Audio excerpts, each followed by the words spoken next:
introduce our next speaker. We are very fortunate to have here with us Mr. Iqbal from the International Solidarity Working Group, Silicon Valley Democratic Socialists of America. I think that also has worked with DSA before. So the Democratic Socialists of America is a grassroots, multi-tendency, membership-based socialist organization committed to radical democracy and freedom in every aspect of our lives. With over 92,000 members, DSA is the largest social organization in the United States. It is made up of local chapters that organize autonomously.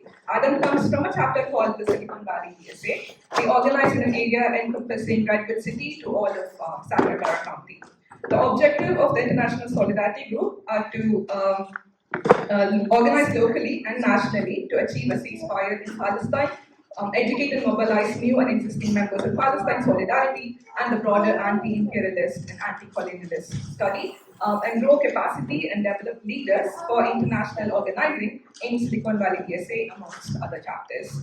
Without much further ado, join me in welcoming Mr. Iqbal.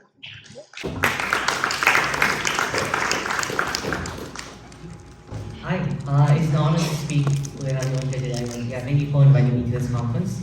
As just an overview, I want to start with sort of my thoughts on how the multiracial life formed and got us to this MAGA 2.0 moment, and then thoughts on how the fractures in the multiracial life allow us organizing opportunities on the left to build a fighting grassroots multiracial left. Right now, we are living through an onslaught of chaos. Every day, we learn about a new attack on the rights of the multiracial working class of America. Just yesterday, I sent several letters to unaccompanied immigrant children across the US telling them to self-deport, threatening their family members if they do not. Just 6 days before that, Trump announced he would be sending the National Guard into Portland, Oregon, simply in response to a small group of demonstrators protesting outside an ICE building. And just a day before that, Trump asked the Supreme Court to decide whether he can end birthright citizenship, a right which has existed and been upheld in the United States for 150 years. Every day, the US moves closer to being a gangster fascist state, where billionaires shamelessly use the government to enrich themselves at the expense of the working class. This is the reality of MAGA 2.0, which at its core is an heir to all the white supremacist movements in the US, like the KKK. They use the same fear and resentment-based tactics, referring to Mexican immigrants as rapists, Muslims as terrorists, majority black cities as crime-infested hellholes, to position marginalized people as the cause of America's problems, instead of the capitalist class. And the same conspiratorial thinking, such as the Great Replacement theory, conspiratorially believe that all the immigrants who come here are not coming here for a better life, but are coming here to replace white people. That they use to justify the racism against anyone who isn't white and doesn't speak English in America.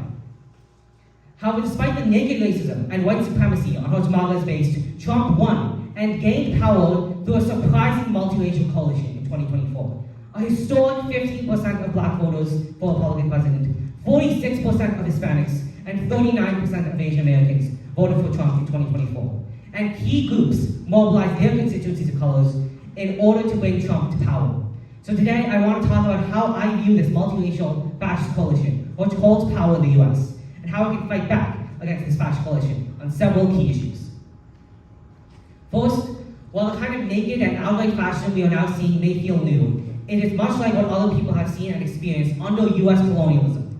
This is the colonial boomerang, where the authoritarianism of liberal empire abroad has ricocheted back home. Just to give one example, on September 30th, a few days ago, we had the 60th anniversary of an attack on the top Indonesian army leadership. And after this attack, General Suharto assumed control and declared the PKI, the Communist Party of Indonesia, responsible for the attempted coup. What followed was a series of systematic massacres, where up to 8% of the island's population was murdered for being suspected of ties to the PKI. PKI used to be a legal party with good ties to Indonesia's leader Sukarno, which positioned Indonesia as one of Beijing's closest allies and a leading voice in the anti-imperialist conflicts of new emerging forces, an alternative to the United Nations and US imperialism. That posed a threat to the American-led world order. So US deeply supported Suharto's massacres against the Indonesian people. Supporting that kind of brutal authoritarianism, killing 8% of our population, has directly led the fascist state the US finds itself today, because Trump models himself off of these dictators outside the first world. And that support for fascism abroad across the world has laid the groundwork for parts of the multiracial working class to support fascism in the US. As many of you know, one key part of the multiracial right has been making connections between the US right and right-wing groups around the world. As earlier speakers talked about, MAGA created connections with the Hindu American Foundation and with Hindutva, where the Hindu American Foundation used to be very liberal, talk about climate change, talk about women's rights, but now they have aligned the rhetoric, saying critical caste theory, in the same way that Paul demonizes critical race theory. And this alignment has brought Hindu Americans into the MAGA fold, even as MAGA is outright racist against brown people. Trump has also made overtures to right-wing leaders in Latin America, and I'll focus on Nayib Bukele in El Salvador.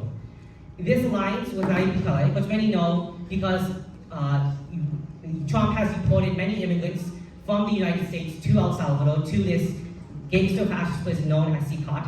And this alliance has become famous at the same time that Bukele's national reputation at home started to falter due to economic problems at home and signs of a gang truce between the government and gangs in El Salvador. So even though Trump racistly villainizes the El Salvadorian people, you would think the leader of El Salvador would fight against that. But instead, Trump's racist villainization of Salvadorians here allows him to deport them to El Salvador and reinforces Bukele's image as a strong authoritarian leader. So Trump's racism against El Salvador is actually mutually reinforcing the authoritarianism in El Salvador itself. Another crucial part of Trump's win is the collapse of support from some communities of colorful Democrats. And for this, I will focus on the issue of Palestine and the ongoing genocide in Gaza. For the past 2 years, we have experienced an escalated phase of the genocide of Palestine, as Israel shamelessly maimed tens of thousands of civilians, displaced over 2 million people from homes, and ceaselessly bombed all of Gaza. In this abject cruelty, the Democrats' complete apathy and complete inaction in the face of such clear crimes against humanity has caused nihilism in the Muslim community. Just in my own experience as a Muslim, many Muslims have refused to support Harris even when they were lifelong Democrat voters because of their support for genocide. And many, I know, supported Greens, independents, or supported no one at all. However, despite Trump being clearly political himself, he was able to take advantage of this because he painted himself as anti-war. He pledged to end the Ukraine war in 24 hours, and he said that he would bring about a ceasefire in Gaza. This allowed Trump to make inroads with a set of conservative Muslims. For example, Ambedkar, the first Muslim mayor of Hamtramck, Michigan, Bill Bazzi, the Lebanese-American mayor of Dearborn Heights, and Dearborn-based Imam Bilal al-Zuhri all endorsed Donald Trump for president, citing his anti-war positions and his outreach to the Muslim community where Harris had refused to reach out to them.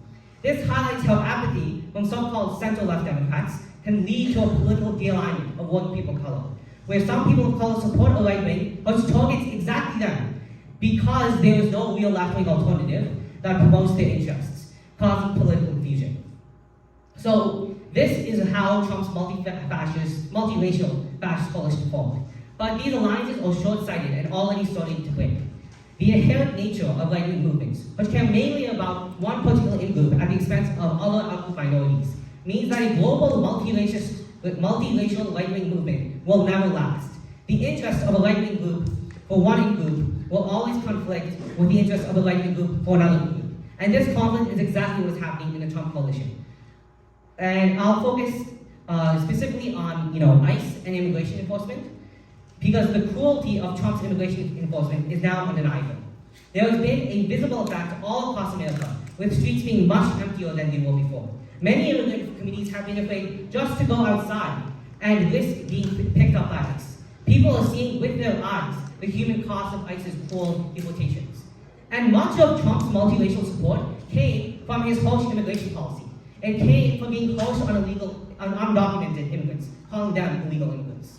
Because for many legal immigrants, they are frustrated with the immigration process. They have spent years, maybe decades, trying to bring their family members here legally. And when right-wing media constantly tells them, oh, these undocumented immigrants, they come here through the border so easily, but it's completely false. They exploit that frustration, the real frustration with the immigration process, to support very harsh immigration policies. But now that people see, oh, they're not picking up criminals, they're not picking up so-called rapists, they're picking up our family members, my child, my uncle, my parents, my grandparents. Now I'm in fear. And that has broken, crucially, Trump's multiracial support. Among Hispanics, Hispanic support has fallen from 43 to 33% over just 5 months. Asian American support has completely collapsed from 57% to 26% in just 2 months. This has opened up an opportunity to organize Trump's fascism by exploiting the weaknesses that have opened up in the multiracial right. And now I just want to talk about some issues that we organize around in DSA. For example, with Palestine, Trump used Palestine to bolster his anti-war position and create a multiracial right because of his so-called support for a ceasefire. But that became very clear to be false once, in February, he unveiled this plan to deport all of Gaza, build these luxury real estate hotels in Gaza. And, Trump is now using Palestine to suppress free speech and disappear activists like Mahmoud Khalil. So we have started, in DSA, divestment movements to get our local counties to divest from Israel, from companies supporting Israel. In Alameda County, they've been very successful. Just yesterday, Alameda County passed ethical investment policy saying we will no longer support companies who have 10% or more in fossil fuels or firearms. In Santa Clara County, we're fighting for divestment from fossil fuels because Exxon and Chevron are so complicit in the genocide. And we are also in DSA doing a campaign called No Appetite for Apartheid, where we build support for the multiracial left among Hispanic, Arab, and Muslim-owned local businesses, getting local businesses to drop Israeli food products. Oftentimes they don't even know these food products are supporting Israel, and getting them to put a sign on the storefront saying, oh, this is why we are against, this is why we are apartheid-free and have dropped these products, and this is how you can get involved in being apartheid-free. So it's a way to do outreach to communities in local businesses and reach people which otherwise wouldn't be interested or wouldn't necessarily have space to listen to leftist voices in these local businesses. And we are also organizing against Bay Area Tech and Palantir. Amazon, Google, and Microsoft are all complicit in the genocide of Palestinians through their cloud technology that facilitates the surveillance tech that surveils Palestinians in the West Bank and Gaza.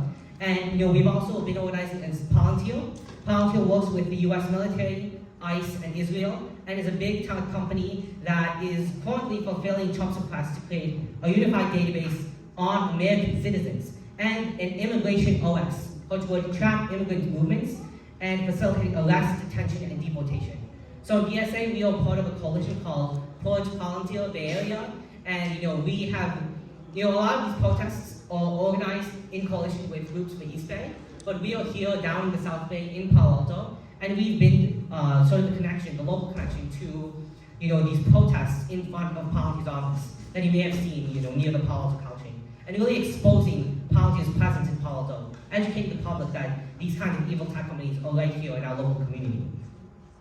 So finally, I just want to end with some political motivation. As I mentioned at the beginning, we are facing a new attack on our rights every single day. The twin threats of deportation and political persecution have made millions of everyday people scared to speak out or even go outside. In the face of these attacks and threats on our lives, we must ask, what should we do? What power do we have when MAGA politicians, Trump-appointed judges, and tech billionaires all come together to attack working people? The power we have is that we are the multiracial working class. We are the teachers, nurses, waiters, delivery drivers, engineers, and warehouse workers who run this country. Without us, the corporate elite have nothing. No business, no profits, no prestige, no power. Power does not come from being in charge of a corporate empire, or the law, or even the most powerful military in the world. Power comes from the people. The only power they have is that people follow their orders. But the power we have is that we are the people. So we can stop following their orders by withholding our time and our labor and stand up for ourselves. So if we want to beat back fascism and exploit the weaknesses in the multiracial right, we must build a multiracial left. We must build organizations which will unite the working class and bring this multiracial left to a reality. We need to organize in every town, every county, every city across the country, from New York City to the rural Midwest to the deep South. We need to organize across all sorts of issues to represent the entire political interests of the multiracial working class. From mutual aid to housing to labor to immigrant rights to anti-racism to queer liberation to international solidarity and Palestinian liberation. Right now, the fascist right may seem so powerful, with their threats backed by the US military and others. But we must remember, this multiracial right is inherently weak, fearful, and unstable. They have nothing against the power of solidarity across race, gender, national origin, sexual orientation, that can be built by the common economic interests of the multiracial working class. So together, we will build that solidarity, and we will build a multiracial left for the 99%, which will be much larger, much more powerful, and much more long-lasting than the multiracial right strung together by the billionaires. Together, we will fight fascism, and we will win.